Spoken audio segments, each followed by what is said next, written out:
আসসালামু আলাইকুম। ছবিতে যে মাকে দেখতে পাচ্ছেন, মায়ের বয়স ৬৬ বছর।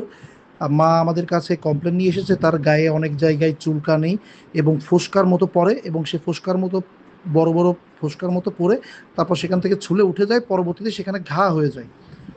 দেখুন, এটা কোনো সাধারণ চর্মরোগ নয়। এই চর্মরোগ থেকে জীবনহানির ঝুঁকিও হতে পারে। অনেক সময় বিশেষ করে প্রবীণরা আমাদের কাছে আসে, এসে কমপ্লেন করে আমাদের শরীরে প্রচণ্ড চুলকানি, ফোস্কা, ঘা, ক্ষত বা খোসপাসটার মতো দেখা দিয়েছে। মাথার ত্বক, হাত পা বা সারা শরীরে এই ক্ষত ছড়িয়ে পড়েছে। অনেকেই এগুলোকে সাধারণ অ্যালার্জি, একজিমা বা চুলকানি ভেবে অবহেলা করেন। ঠিক যেমনটি করেছেন আমাদের এই যে পেশেন্ট, সেই পেশেন্টের ছেলে প্রথমে ভেবেছেন এটি সাধারণ চর্মরোগ। এটা সাধারণ চর্মরোগ ভেবে এলাকার বিভিন্ন পল্লী চিকিৎসক বা দোকানদারের কাছ থেকে বিভিন্ন ধরনের মলম নিয়ে লাগিয়েছেন, বিভিন্ন ধরনের ওষুধ খেয়েছেন, কিন্তু রোগ তো সারায়নি, বরং আরও জটিল আকারে ছড়িয়ে পড়েছে।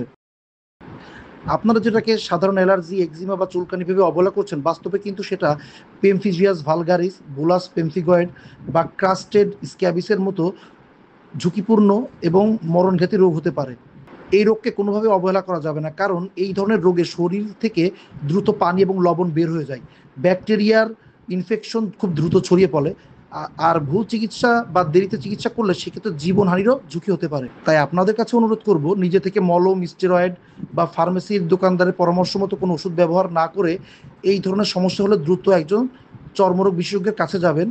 রোগ নির্ণয়ের জন্য যদি বায়োপসি করা লাগে বা প্রয়োজনীয় কোনো টেস্ট করা লাগে, সেটা করে সেই অনুযায়ী দ্রুত চিকিৎসা নেবেন। আল্লাহ আপনাদের সবাইকে ভালো রাখুক। আসসালামু আলাইকুম।